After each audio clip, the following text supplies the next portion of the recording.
එයා ආවොත් නම් අපිව අතාරින එකක් නෑ.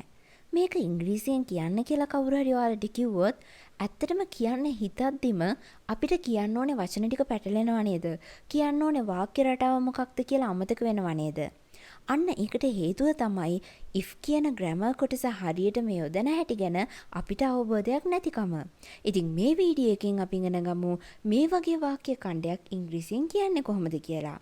මේක හරිම ලේසි වැඩක්. සාමාන්‍යයෙන් අපේ එදිනදා ජීවිතයේදී මෙහෙම වුණොත් අර එහෙම වෙයි, මෙහෙම වුණොත් මෙන්න මේ විදිහට වෙන්න පුළුවන්. මේ වගේ අර්ථයන් තියෙන වාක්‍ය නිර්මාණය කරනවානේ. අන්න ඒ විදිහට දැන් යමක් සිද්ධ වුණොත් අනාගතයේදී යම්කිසි දෙයක් සිද්ධ වෙයි කියලා කියන්න ඕනේ නම් if කියන වචනයත් එක්ක simple present කියන වාක්‍ය රටාවත් simple future කියන වාක්‍ය රටාවත් අනිවාර්යයෙන්ම අපිට පාවිච්චි කරන්න සිද්ධ වෙනවා. දැන් ඔයාලට simple present සහ simple future ගැන අවබෝධයක් නැත්නම් මගේ viralbeam YouTube channel එකේ මම මේ දෙක ගැන වෙනම වීඩියෝස් දෙකක් කරලා තියෙනවා. ඒ දෙක බලලා අවබෝධය ලබා ගන්න ඔයාලට පුළුවන්. simple present කියලා කියන්නේ වර්තමානය ගැන අපි කතා කරන්න පාවිච්චි කරන වාක්‍ය රටාව. simple future කියලා කියන්නේ අනාගතය ගැන අපි කතා කරන්න පාවිච්චි කරන වාක්‍ය රටාව. දැන් ඔන්න අපි උදාහරණ කීපයක් බලමු. If you come, I'll show my paintings. ඔයා ආවොත් මම මගේ paintings පෙන්වන්නම්. හිතන්න ඔයා යාළුවෙක්ට ගෙදරට invite කරනවා. ඊට පස්සේ කියනවා ඔයා ආවොත් මම කරලා තියෙන මගේ paintings පෙන්වන්නම් කියලා. දැන් මෙතනදී ආවොත් මෙහෙම කරොත් කියන අර්ථය අපි ඉස්මතු කරනවානේ. එතනදී if කියන වචනය පාවිච්චි කරන්න සිද්ධ වෙනවා. you come කියලා කියන්නේ ඔයා එනවා කියන එක. if you come කියලා කිව්වොත් ඔයා ආවොත් කියලා ඒකේ අර්ථය වෙනස් වෙනවා. දැන් you come කියලා කියනකොට ඒක simple present වලට අයත් වාක්‍ය රටාවක්. වර්තමානය ගැන තමයි අපි කතා කරන්නේ. ඊට පස්සේ I'll show my paintings. මම මගේ paintings පෙන්වන්නම්. මේ I will show කියලා කියන්නේ simple future. අනාගතයේදී අපි කරන දෙයක්. අනාගතය ගැන කතා කරන්න පාවිච්චි කරන වාක්‍ය රටාව තමයි simple future. I'll show my paintings. දැන් බලන්න if කියන වචනේ තියෙනවා you come කියලා simple present වාක්‍ය රටාවක් තියෙනවා. I'll show my paintings කියලා simple future වාක්‍ය රටාවක් තියෙනවා. දැන් අර මම කලින් දුන්න ආකෘතිය හරි නේද? if කියන එකත් එක්ක simple present සහ simple future කියන වාක්‍ය දෙක එකතු කරලා අපිට පුළුවන් සම්පූර්ණ වාක්‍යයක් නිර්මාණය කරන්න. මෙහෙම වුණොත් අර එහෙම වෙයි කියන අර්ථය ඉස්මතු කරන්න. If she comes, she won't let us go.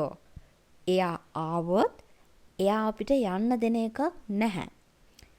If she comes කියලා කියන්නේ ඇය එනවා කියන අර්ථය.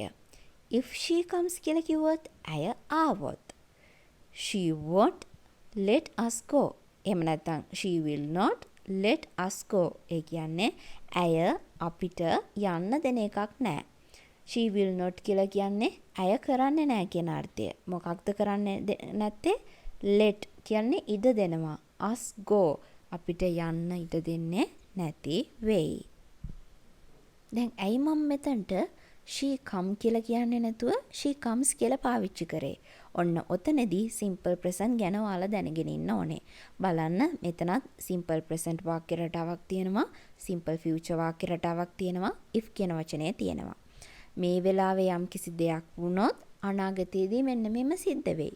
ඇය ආවොත් එයා අපිට යන්න දෙන්නේ නැති වෙයි. දැන් මෙහෙම වුණොත් අනාගතයේදී මෙන්න මෙහෙම වෙයි කියන අර්ථය තමයි ඉස්මතු වෙන්නේ. ඊළඟ වාක්‍ය. If he thinks he will do anything. ඔහු මොකක් හරි හිතුවොත් එයා ඕන දෙයක් කරනවා. එහෙම නැත්නම් ඔහු හිතුවොත් ඔහු ඕන දෙයක් කරනවා. he thinks කියලා කියන්නේ ඔහු හිතනවා කියන අර්ථය. if he thinks කියලා කිව්වොත් ඔහු හිතුවොත් කියලා එක වෙනස් වෙනවා. he will do ඔහු කරાવી anything ඕනෑම දෙයක්. if they play the other team will be upset.